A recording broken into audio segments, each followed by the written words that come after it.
nação, tudo bem? Professor Rodrigo Gil de volta na área. E aí eu vou trazer para vocês um videozinho sobre Era Vargas. Galera, na verdade, como é que eu vou dividir a temática Era Vargas para ficar uma coisa mais interessante e os vídeos não serem tão longos assim, beleza? A gente vai começar a falar sobre a Revolução de 30. Vamos tentar entender como Vargas chega ao poder. E depois da Revolução de 30, ainda no mesmo vídeo, a gente vai falar sobre o governo provisório de Vargas. Show? Num segundo vídeo, nós vamos falar do governo constitucional do Vargas e do famoso Estado Novo, ou a ditadura Estado Novista. Beleza?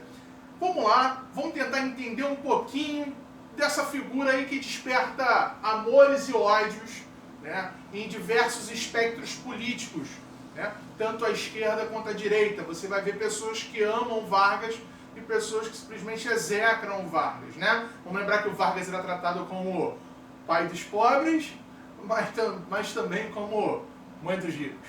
Beleza? Vamos tentar entender a Revolução de 30. Lembra lá daquele videozinho, dos dois vídeos que eu gravei sobre República Velha, né? A República Velha ela se encerra aqui, né? Eu até havia prometido naquele videozinho que eu gravaria um vídeo só sobre Revolução de 30, mas eu achei mais interessante a gente falar de Revolução de 30 e já emendar com a Era Vargas. Bem, a gente lembra que a Revolução de 30 também é chamada de golpe de 1930. Né? E hoje a gente vai tentar entender por que muitos chamam a Revolução de 30, que acaba com a República Velha, que leva o Getúlio Vargas ao poder, também é chamada de golpe de 1930. Bem, vamos lembrar, né? República Velha, eu estou falando aí de política do café com leite, eu estou falando aí de alternância na República entre São Paulo e Minas Gerais.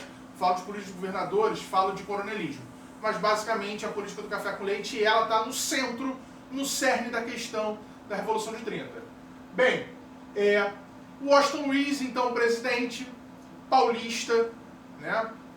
Governava o país nesse momento, e a proximidade das eleições trazia já uma instabilidade muito grande na relação entre São Paulo e Minas Gerais.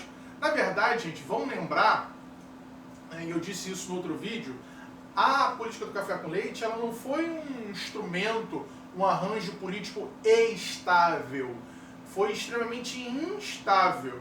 Havia disputas internas, vamos lembrar que os poderes eles eram extremamente regionalizados, então logo existia ali, né, quase que um cabo de guerra para saber quem tinha mais poder, né, ou o poder econômico e o poder, obviamente, político.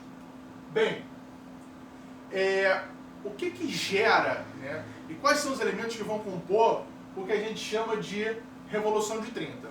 Tem algo que é interessante a gente compreender, que a Revolução de 30 ela tem um elemento externo que influencia e condiciona, né, a escolha, né, do próximo presidente, que vai ser a crise 29, mas eu vou falar dela já já. Washington Luiz vai indicar um paulista para continuidade. Ele acreditava que no atual cenário político e econômico que o Brasil enfrentava à época, era necessária a indicação de um paulista, porque o candidato mineiro não daria conta do recado. Né? E ele vai indicar o Júlio Prestes, então presidente da província de São Paulo, ou do estado de São Paulo, melhor dizendo, o governador, né, do estado de São Paulo. Minas Gerais exigia a indicação de um mineiro, que poderia ser o Antônio Carlos Ribeiro de Andrada, então vice-presidente, ou Fernando de Melo Viana, então governador, né, ou presidente do estado de Minas Gerais. Então já existia ali, na verdade, né, um racha político. Né? É interessante que a gente entenda também que existia um desgaste dessa relação. Galera, eu estou falando de um arranjo político que se inicia lá em 1894. A gente já está em 1929, se aproximando das eleições de 30. Então já existe aí um desgaste político dessa relação, até porque existiam outras oligarquias que almejavam também a chegada a esse poder. Beleza? Bem, obviamente, o Washington Luiz não vai abrir mão dessa indicação. E aí, antes de chegar aqui na solução conciliatória, eu quero falar da crise 29. A crise 29 é um elemento externo decisivo nisso. E por quê? Porque, vamos lembrar que o Brasil era né, o maior produtor de café do mundo do período, e tinha o café como a sua principal força da balança comercial, sua principal força da economia no período. E vamos lembrar também, e aí entra a ideia do Washington Luiz permanecer fixado, né, na indicação do Júlio Prestes, que São Paulo era o maior produtor de café do Brasil, com 55% da produção nacional. Enquanto Minas Gerais vinha lá junto com o Rio de Janeiro em segundo lugar, cada um aí mais ou menos com 20% da produção. Então existia, na verdade, o interesse das oligarquias de São Paulo de manter alguém no poder que garantisse os seus interesses econômicos. Tá? Por isso que o Júlio Prestes vai ser o indicado do Washington Luiz. Né? Vai ter uma pressão muito forte dos cafeicultores paulistas sobre o Washington Luiz, para o Washington Luiz manter essa indicação do Júlio Prestes. Minas Gerais, a princípio, não tinha o interesse de romper, né, com a política do café com leite. Né? Por mais desgastada que ela estivesse, e por mais disputas que houvesse durante todo o período de vigência desse arranjo político, existia ainda um interesse de Minas Gerais de preservar esse arranjo. E aí Minas Gerais tenta uma chamada solução conciliatória. O que é isso? É tentar aí, indicar um outro candidato que não fosse nem de São Paulo e nem de Minas Gerais. Lembra, galera, que eu estou falando o seguinte, os candidatos eles são de São Paulo e Minas Gerais. Não necessariamente eles são mineiros ou paulistas. Tá? Eles são ligados ao Partido Republicano Paulista e ao Partido Republicano Mineiro. Lembra do que eu falei lá na aulinha de República Velha? Os partidos políticos não eram nacionais, eles eram regionais, estaduais. Diferente de hoje em dia, que você tem os diretórios municipais, os diretórios estaduais, mas os partidos eles atuam em esfera nacional. Na época não existia isso. Tá? Então qual foi a solução conciliatória buscada por Minas Gerais? Indicar a grande figura do Getúlio Dornelles Vargas, né? Vargas, estancieiro do Rio Grande do Sul, uma figura de uma envergadura política muito poderosa à época, aliás, vai crescer muito nesse período, e também numa condição financeira, né? Era um estancieiro, era um proprietário de terra, então fazia parte dessa elite econômica, né? Indicado aí para ser o candidato da política do café com leite, ou seja, para garantir, na verdade, a continuidade desse arranjo político. Veja bem, o Getúlio, no momento, não era oposição à política do café com leite, ele era a base de sustentação. Ele era uma das oligarquias que ficava ali de satélite, né, orbitando ao entorno desse arranjo político. Lembra lá da política dos governadores, né? Existia ali um interesse de manutenção dessa política do café com leite, desse arranjo político. Essa solução conciliatória não foi a primeira, né, dentro da política do café com leite. O Epitácio Pessoa já havia sido escolhido, né? Epitácio Pessoa paraibano, acaba falecendo em Petrópolis, né? Acaba virando nome de rua aqui no Rio de Janeiro. O Epitácio Pessoa ele foi uma solução conciliatória dentro dessas disputas que existiam na política do café com leite, né?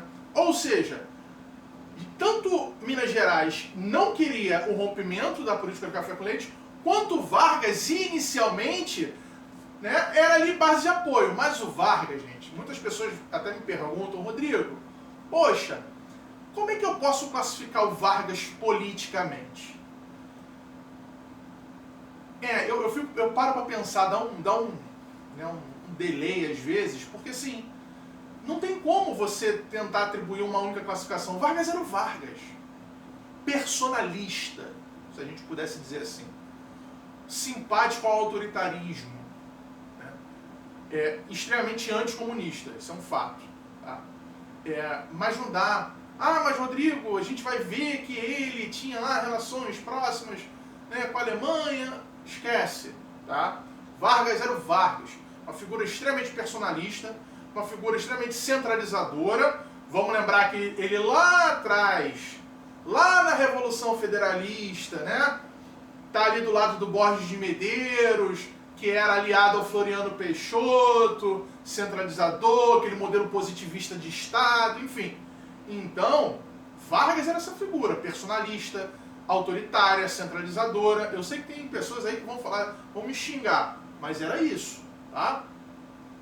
O Vargas, ele até então ele é, né, aliado da política do café com leite, aliado aí, né, dessa estrutura, até porque ele sempre foi muito hábil politicamente, mas já vislumbrava esse possível rompimento.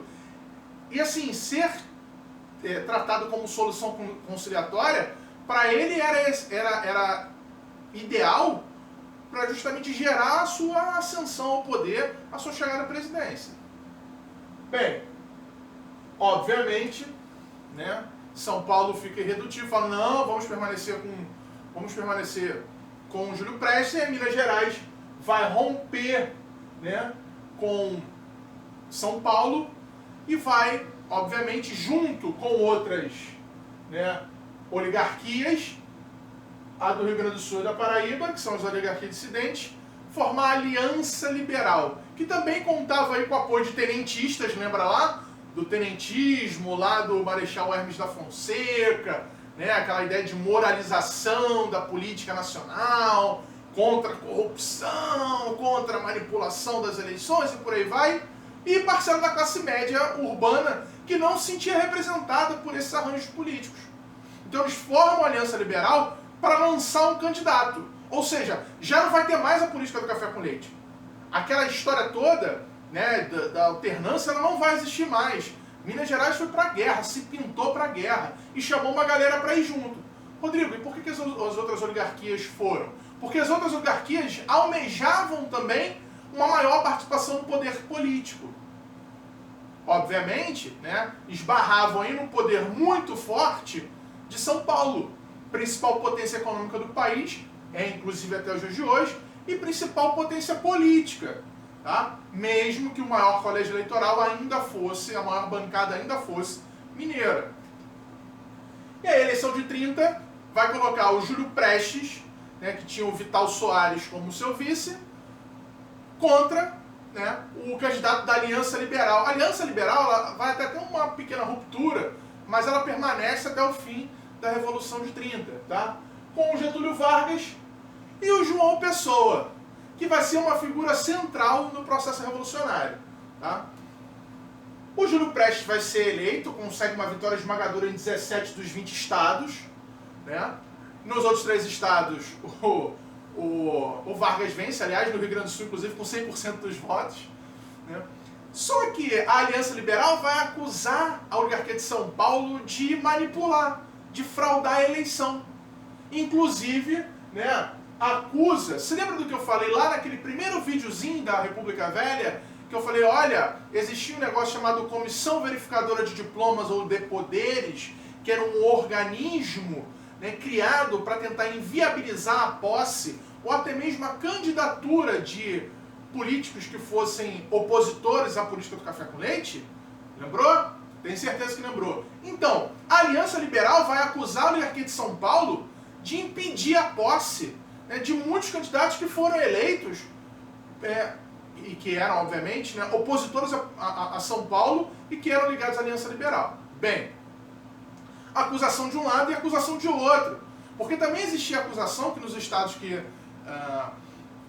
a Aliança Liberal ganhou, né, que o Vargas teve mais votos, também havia tido fraude. Mas é aquela história, né? Havia um desgaste e uma ruptura muito clara, né, e muito profunda no espectro político brasileiro nesse período. São Paulo começava a perder força, né, e começava a perder base política que existia aí, que sustentou, né, durante todo o período da política da República Oligárquica e da política do café com leite. Bem, e no meio de toda a tensão, onde todos os lados se acusavam, o João Pessoa vai ser assassinado. E aí, galera, que entra a grande questão, né? Quando São Paulo acreditava que iria assumir, né, e continuar e permanecer no poder, mesmo sabendo que teria que enfrentar uma oposição muito maior do que já havia tido na história da República, o João Pessoa vai ser assassinado por questões locais. Inclusive, dizem por aí que tinha um lance aí de adultério,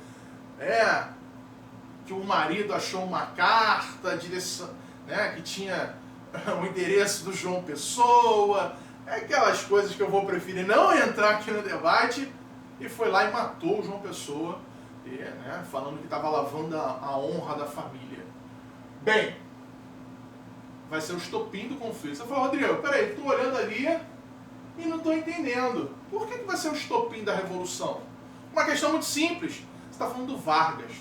Vargas é um cara muito sábio politicamente. Ele vai utilizar a morte do João Pessoa para acusar o Washington Luiz, para acusar as oligarquias de São Paulo de planejarem o assassinato. Você está vendo?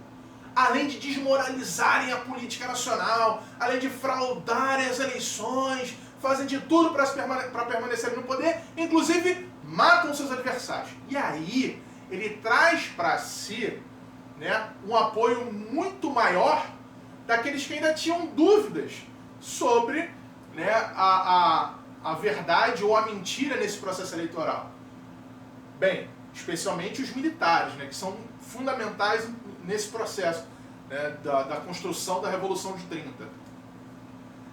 Os tenentes em vários estados vão começar a comandar tropas para destituir governadores ligados à política do café com leite, ou seja, vão criar uma pressão. Política do café com leite não, desculpa, esquece isso. Ligados a São Paulo, porque já não mais existia política do café com leite, né? Ligados a São Paulo, né? O Vargas acaba se transformando nessa liderança, né? Porque ele que vai vocalizar essa ideia de que foi justamente a oligarquia de São Paulo que manda matar, que frauda a eleição e por aí vai. E o Washington Luiz, né, e o Júlio Prestes, dentre outros, veem que, né, ganhei, mas não levei. O Júlio Prestes faz inclusive uma festa, um jantar de comemoração e vê que aquilo ali não adianta de nada. Muito pelo contrário. Aliás, ele e o Washington Luiz acabam fugindo, se exilando do país. Né? Porque você vai ter um movimento que vai... Você lembra que eu falei? As oligarquias eram poderes essencialmente estaduais. A gente começa a ideia de construir, né, de construção de um poder político mais nacionalizado, né, de estruturas partidárias mais nacionais, a partir, né, do que a gente vai ter na Era Vargas. Especialmente o pós-Era Vargas. Tá? Mas começa na construção na Era Vargas. Bem, esses tenentes essenciais aí nesse processo da Revolução, e por isso que chamam de golpe, porque olha só, você tem de um lado uma eleição que foi vencida por um grupo, mas esse grupo não pode assumir o poder, porque o outro acusa de fraude, utiliza um fato político, que é o assassinato, utiliza um fato como fato político, que é o assassinato de João Pessoa, né, como estopim para acusar o outro lado de querer fazer tudo para se eleger. Não que não fizessem, tá, gente? Mas não foi o caso. Não houve não existe provas até hoje que teve alguma aliança, alguma ligação do assassinato de João Pessoa com a eleição e por aí vai, né?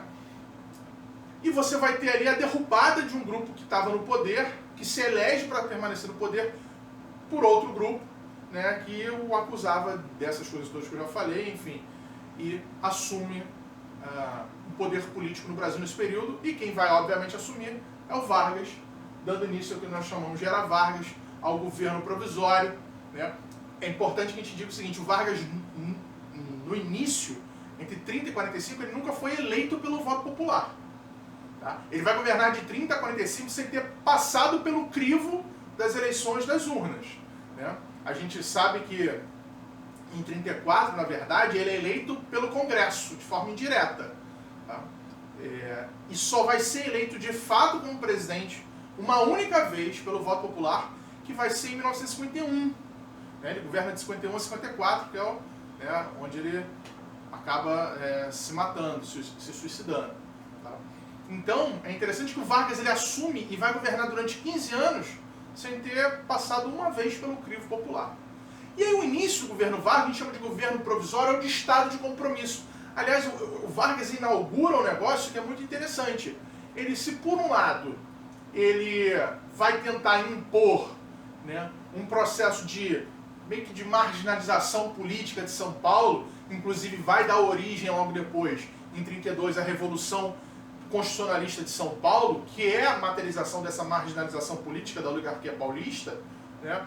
Por outro lado, tenta atender os interesses econômicos, com a criação, por exemplo, do Conselho Nacional do Café, que a gente vai ver já já.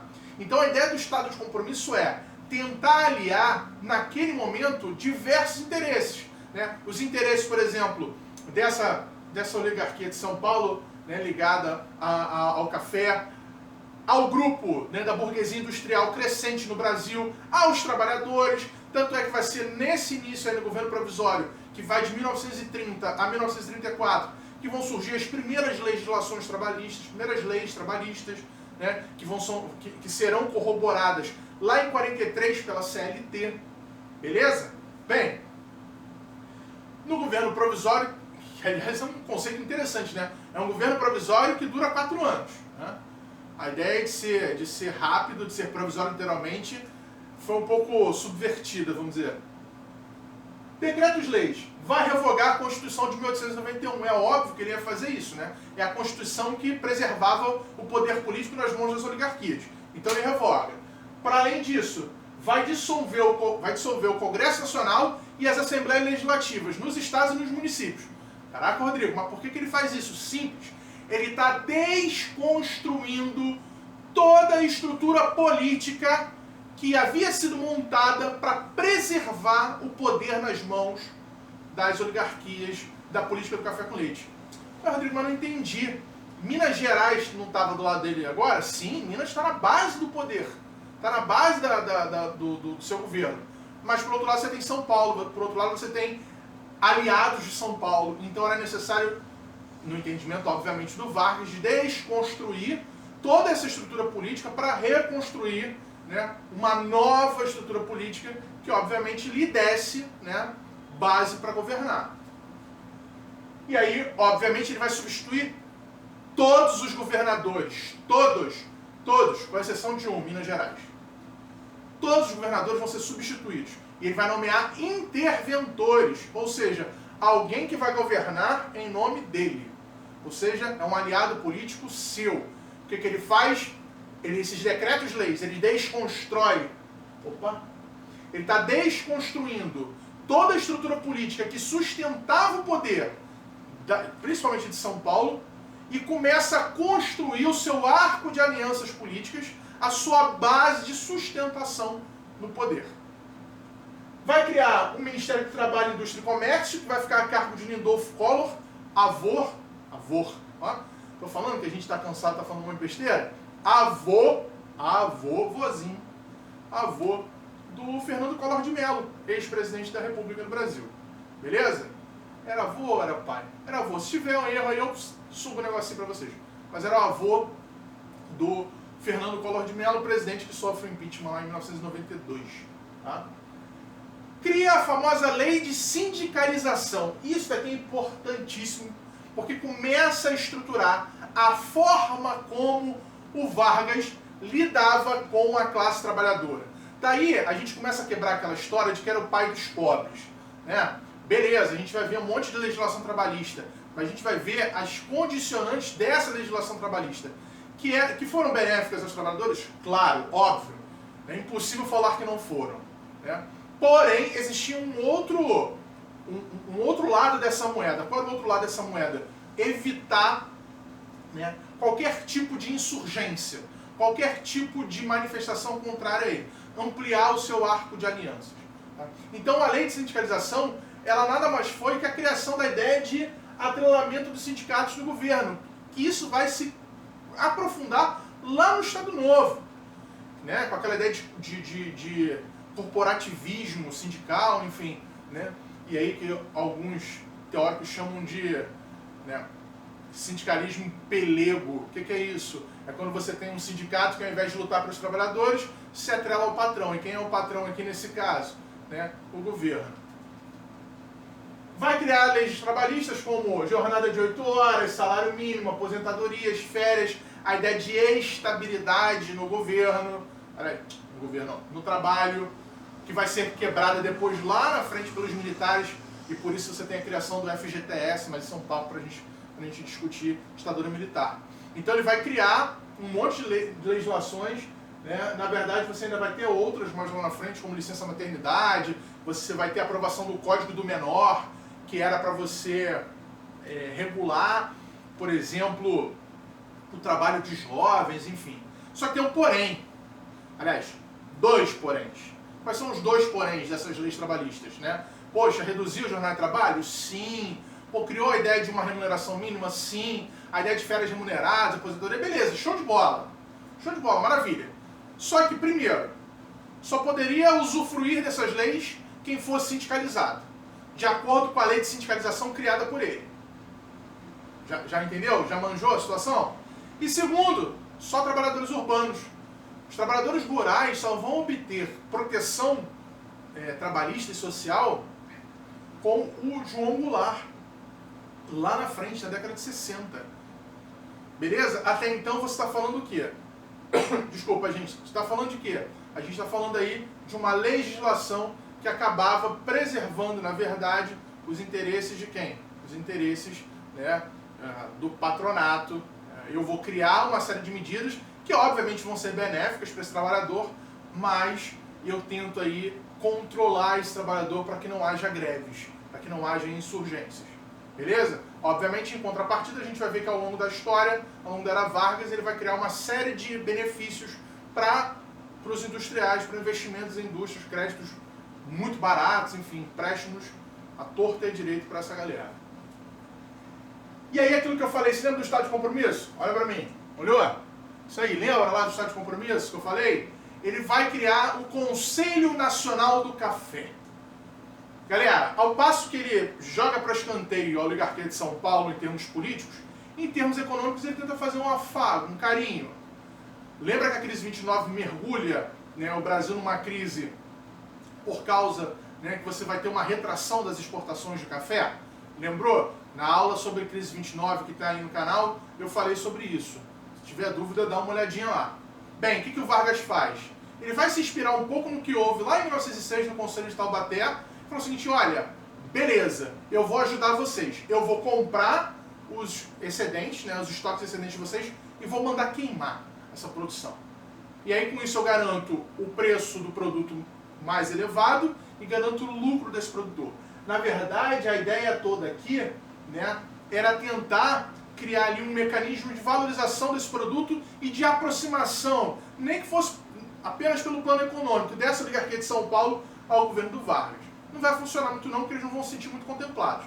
Além disso, o Vargas vai tentar estabelecer acordos com vários países para a venda desse café. Até porque a gente dependia muito da venda desse café para os Estados Unidos, que por considerarem, né, supérfluo dentro, né, da sua cesta básica de alimentação no meio da crise, acaba evitando essa importação do café brasileiro.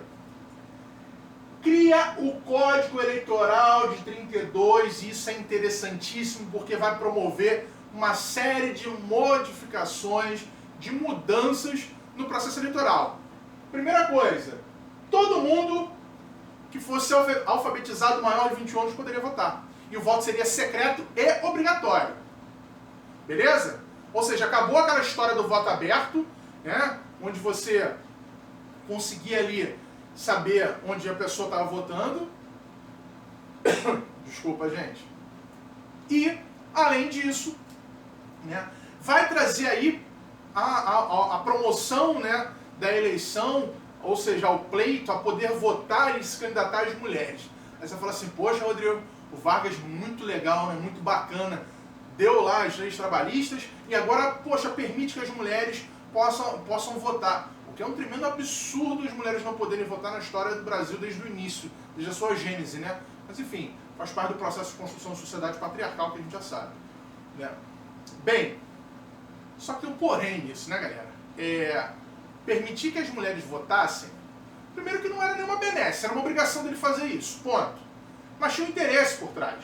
Não era aumentar a participação feminina nas eleições, como candidatas, por exemplo. Tudo bem que a gente vai ter a primeira deputada eleita em São Paulo em 34, a única, na verdade. Mas a ideia central era o Vargas ampliar o seu arco de apoio. Tanto é que se você analisar e você for procurar diversos documentos da era Vargas, o Vargas fala de forma muito explícita que o papel da mulher era zelar pelo lar e pela educação dos filhos, enquanto o homem era o provedor econômico desse lar. Então, cuidado, né? Óbvio, ele inclui as mulheres porque você vai incluir aí uma massa de pessoas no processo eleitoral, né? Justamente para garantir o poder de quem? desse mesmo Getúlio Vargas. No Código Eleitoral de 32, o Vargas já cria a ideia de convocar uma Assembleia Nacional Constituinte em 33 para elaborar uma nova Constituição. Vamos lembrar que o Vargas está governando com plenos poderes, sem Constituição, desde 1930. Beleza?